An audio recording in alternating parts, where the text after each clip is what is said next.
Winning and Losing by T.C. Jupp. Chapter 1. The Examination.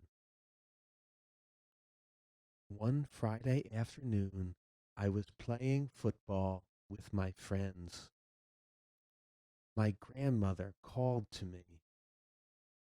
"Come here, Peter. Come here. Come here quickly," she shouted. I ran to her. "What is it, grandmother?" I asked. "Your teacher is here," my grandmother said. I was not happy. I felt worried. Why was my teacher here? What did he want? I walked slowly to the house. My teacher said to me, "I have good news for you, Peter." Then he spoke to my grandmother. "Peter works very hard at school. He is a very clever boy. I am very pleased with him." Grandmother looked at me and smiled. "Yes, he's a good boy," she said. But I was worried.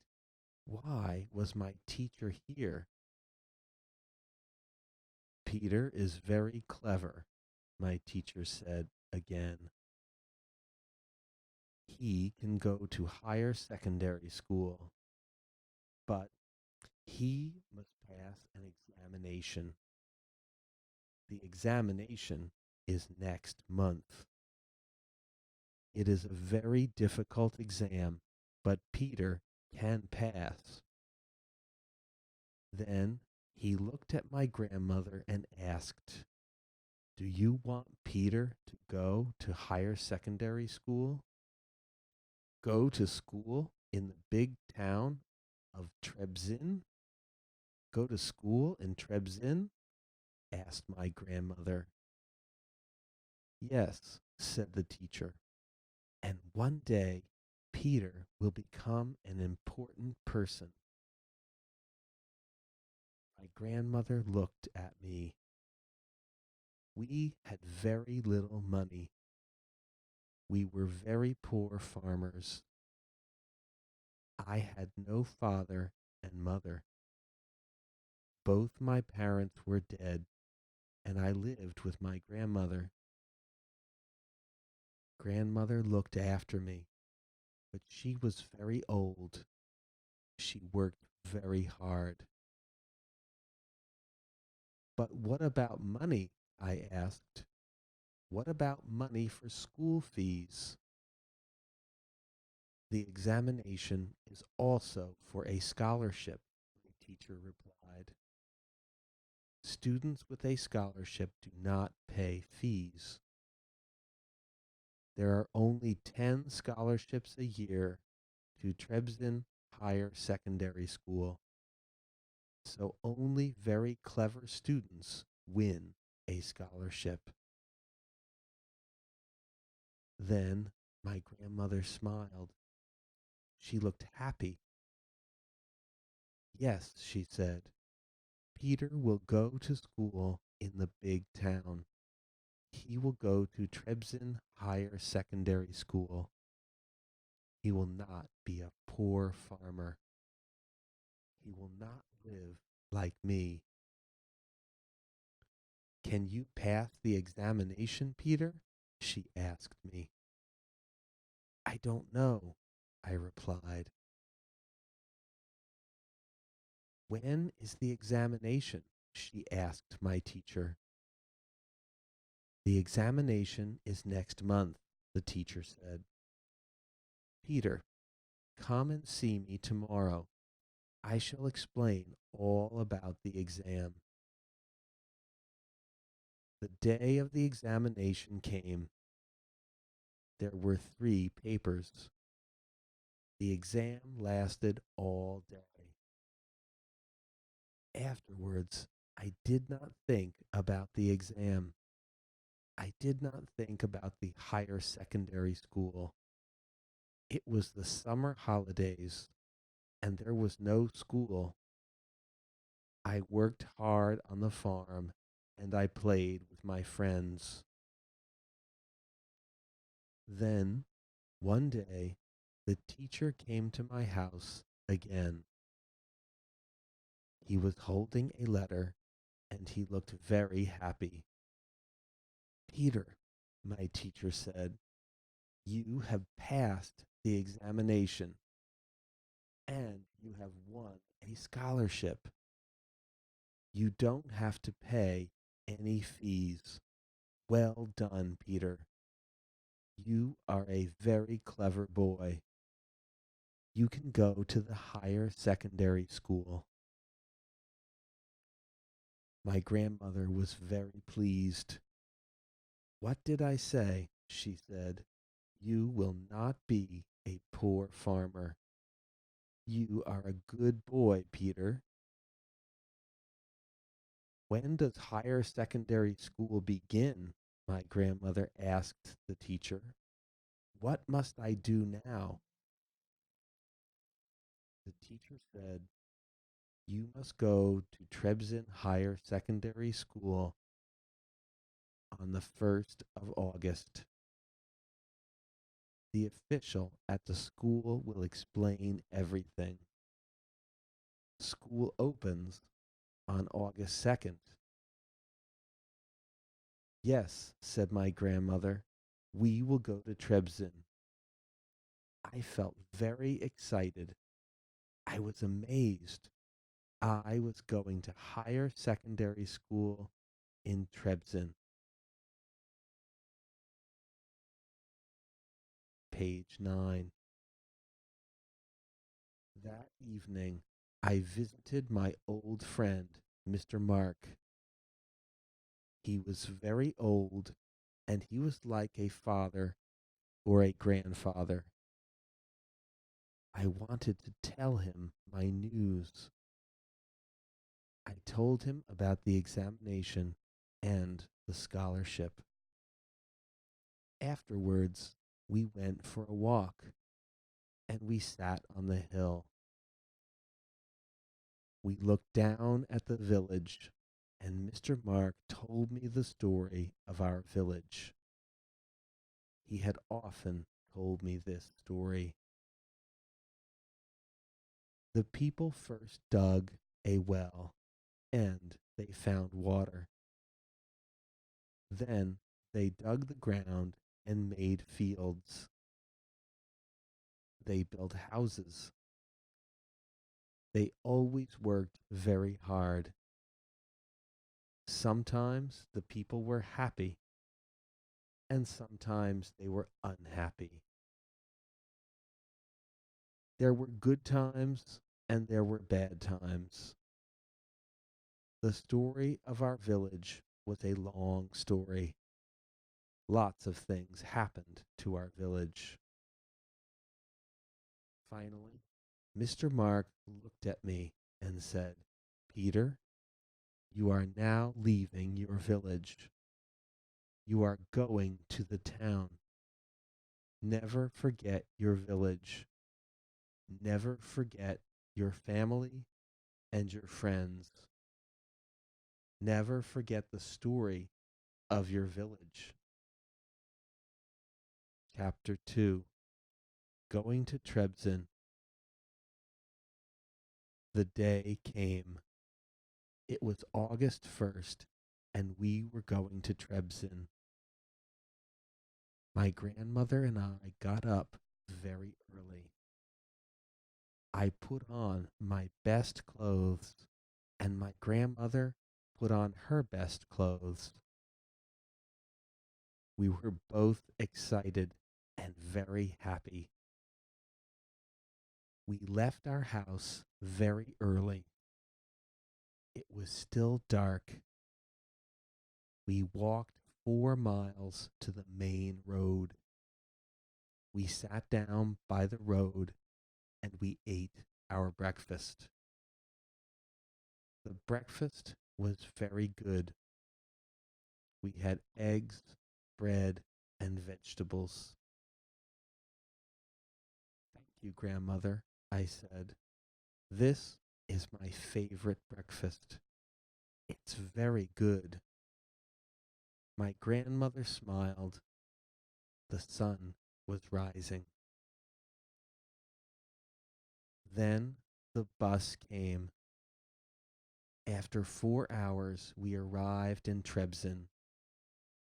We walked to the higher secondary school. At the gate, we were stopped by the gatekeeper. Where are you going? What do you want? The gatekeeper asked. My grandmother replied, My grandson has a scholarship. School begins tomorrow. We want to see the official. Page 12. The gatekeeper gave a paper to my grandmother. Fill in this form, he said. I filled in the form and gave it to the gatekeeper. Wait here, he said. After a few minutes, the gatekeeper returned. Follow me, he said. We followed the gatekeeper to an office. An official was sitting at a desk and reading some papers. My grandmother said, This is my grandson, Peter Sanda. He has a scholarship. The official held up his hand and did not look at us. We waited. After a few minutes, the official said, What's your name? My grandmother replied, This is Peter Sanda. He is from Feroz Village School. He passed the examination and won a scholarship. Here is a letter from his teacher. The official read the letter. Yes, he said, school begins tomorrow at 8 o'clock. His scholarship fees are £150 for each term. There are 2 terms in each year. His fees for this term are £150. Page 14. £150? My grandmother asked. But he won a scholarship. A half scholarship only, the official replied. The scholarship pays half the fees, and you pay half the fees. £150 a term. The full fees are £300 for a term. A half scholarship? What's that? My grandmother shouted. She was angry.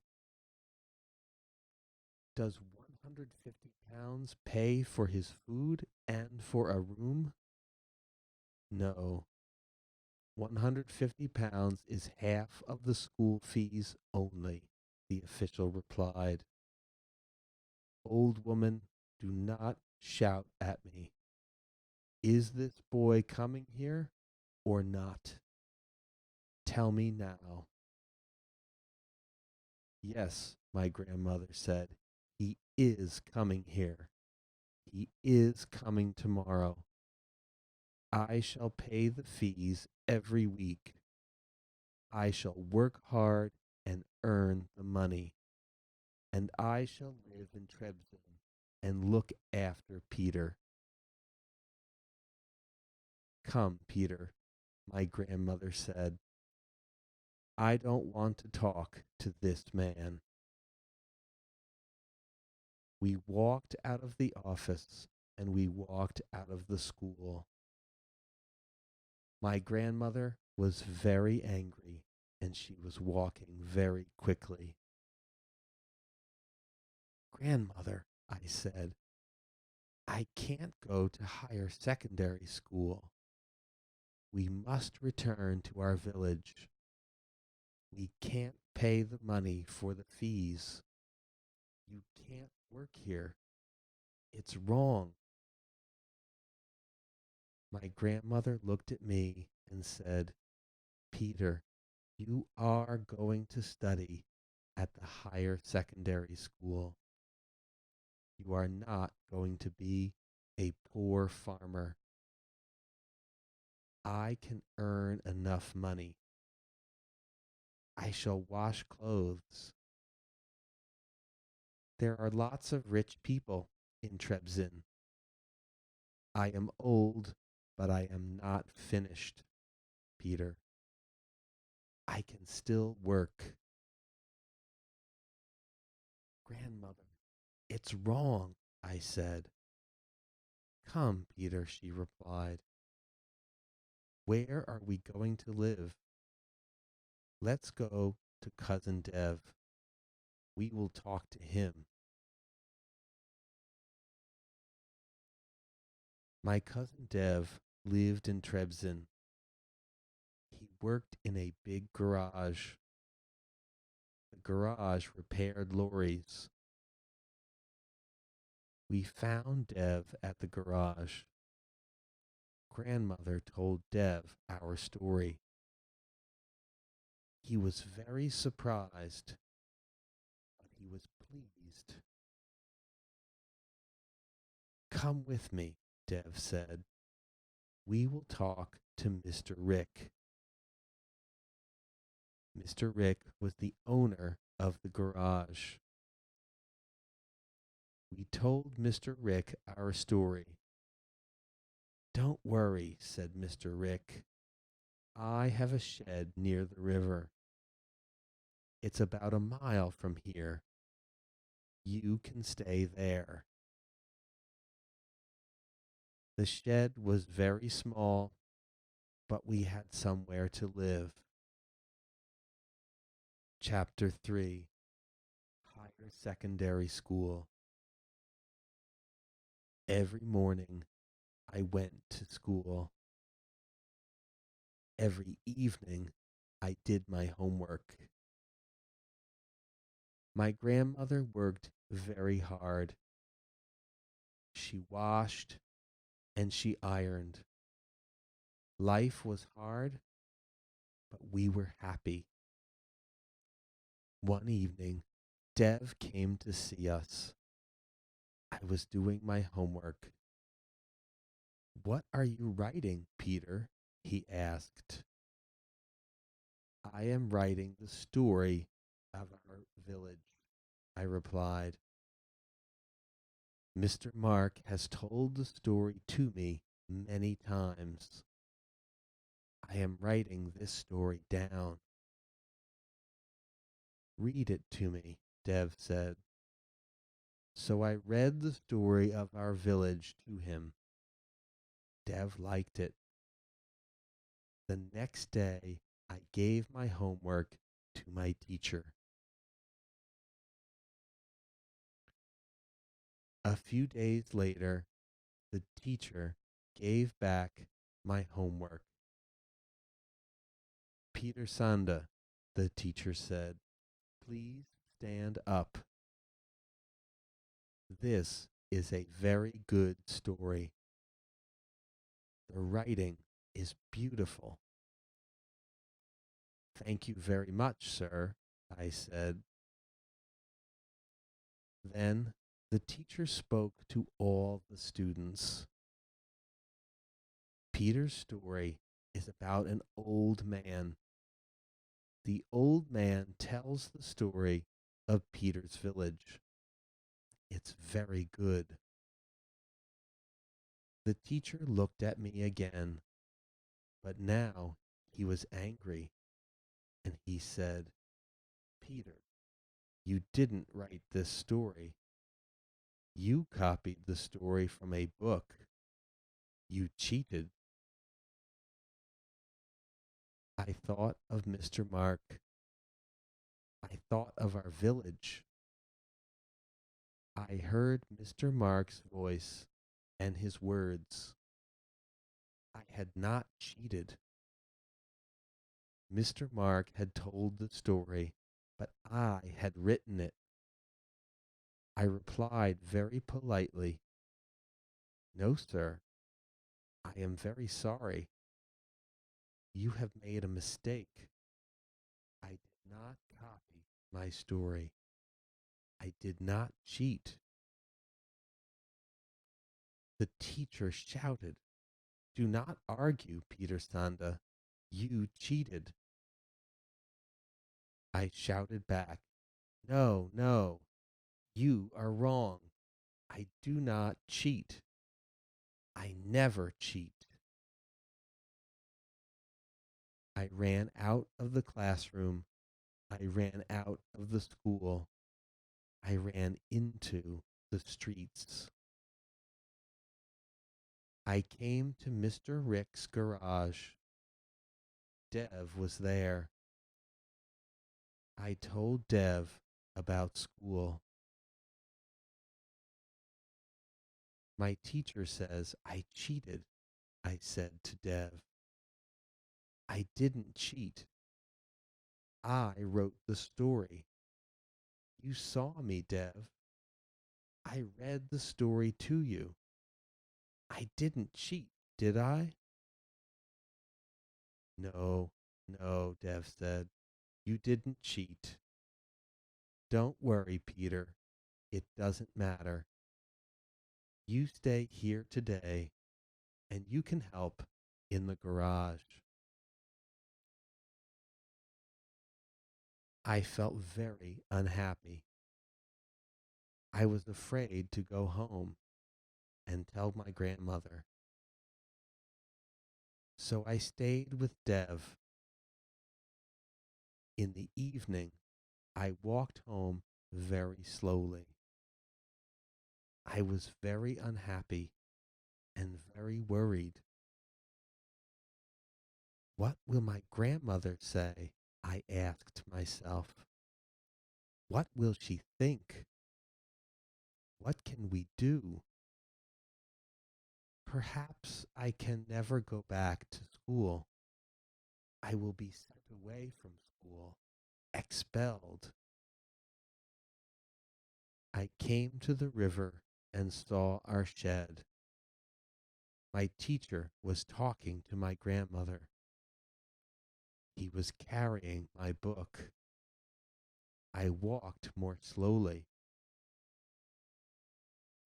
The teacher saw me and shouted, "Peter, Peter, come here." Then the teacher said, "I'm sorry. I'm very sorry. I have talked to your grandmother. You didn't cheat. Now I understand. You wrote your story yourself, and you are a very clever student." The teacher looked at my grandmother. "But your grandmother works very hard. She works too hard. She pays your fees." "Yes," my grandmother said. "I work very hard, but he's a very clever boy. He will do well." "Old grandmother," said the teacher, "you work too hard. I shall come back soon and bring good news." A few days later, the teacher gave me an envelope. "This is a letter for your grandmother. Do not open it. Take it home and read it to your grandmother." I ran home very quickly. "Grandmother, grandmother," I shouted, "I have a letter for you." "A letter for me?" my grandmother laughed. "I can't read. Give it to me. I'll open it and you can read it. She opened the letter. Dear Mrs. Sanda, Scholarship and Grant, I am writing to you about your grandson, Peter Sanda. We are very pleased with his work. He is a clever boy and he will do well. The school is giving Peter a new scholarship. This scholarship will pay all his fees. He will also receive a grant of £100 each year. I am enclosing £50 with this letter.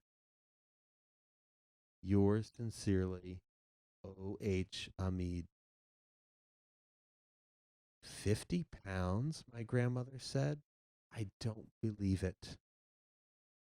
Here it is, I said, and I gave the £50 to my grandmother. Grandmother sat down. She was very surprised and very happy. We laughed and we laughed. We were rich. You can stop work, grandmother. You can retire, I said. No more washing and ironing. Tomorrow I'll take back the washing. Those rich people can wash their own clothes now. You are going to stop work. You can rest. My grandmother smiled. This is wonderful, she said.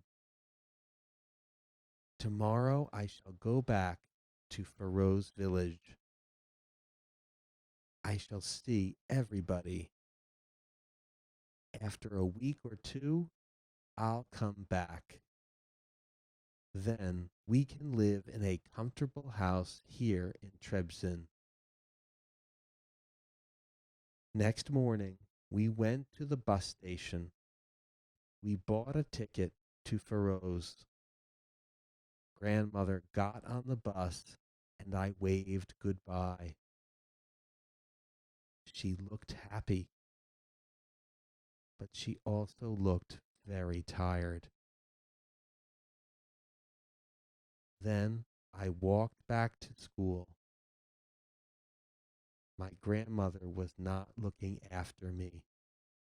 She was not working. She was free. I was looking after her. Chapter 4. Going Home. Each day I went to school. I worked very hard. In the evening, I did my homework. I was living with Dev, but I thought about my grandmother a lot. One day at the end of school, my teacher said, "There is a letter for you, Peter." A man brought this letter this afternoon. I quickly opened the letter and read it.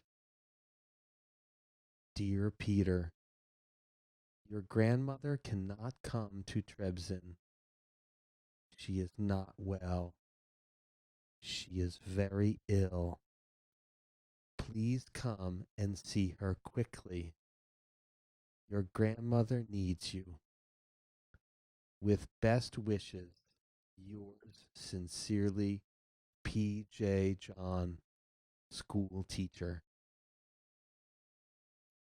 I ran out of the classroom. I ran out of the school. I ran to the bus station, but it was 4 o'clock. There were no more buses to my village. It was too late. How was I going to get to Feroz village? What was I going to do? I ran to Rick's garage. Dev was there, and I read the letter to him. Dev, what can I do? I shouted. I have to go to Feroz village tonight. Yes, said Dev, you must go. Wait here, Peter. I'll talk to Mr. Rick. After a few moments, Dev came back. Don't worry, Dev said. A lorry is going this evening to a small village near Feroz. You can go on the lorry, and I am coming with you. The lorry leaves at 8 o'clock. At 8 o'clock, Dev and I got onto the lorry. The lorry was full and very uncomfortable, but I was very happy, and I was going home to Feroz.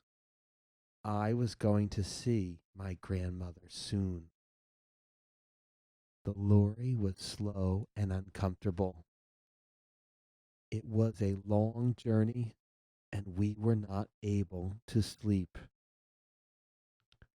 At 3 o'clock in the morning, the lorry stopped at a small village.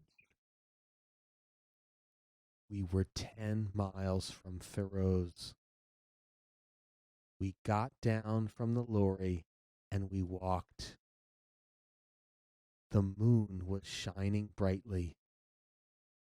Dev and I walked slowly to my village. We were very tired. After 3 hours, we came into Feroz. The sun was rising and the birds were singing. We went to my house and my cousin was waiting for me. Peter, Peter, you are here. I'm so happy to see you, my cousin said. Grandmother wants to see you. She will be so happy. Come in quickly. We were so happy. We were home. We went into the house. My grandmother was lying on her bed. She was not asleep. She was awake, but she did not look well. She looked ill and very old. Grandmother, I said, here I am. My grandmother looked at me. Peter, she said, you are a good boy. You came quickly. And she held out her arms to me. Grandmother, how are you? I asked. What is wrong? I don't know, Peter, she replied. Yesterday I was walking in the garden. I was thinking about your higher secondary school. I felt happy. Then I felt a terrible pain in my chest.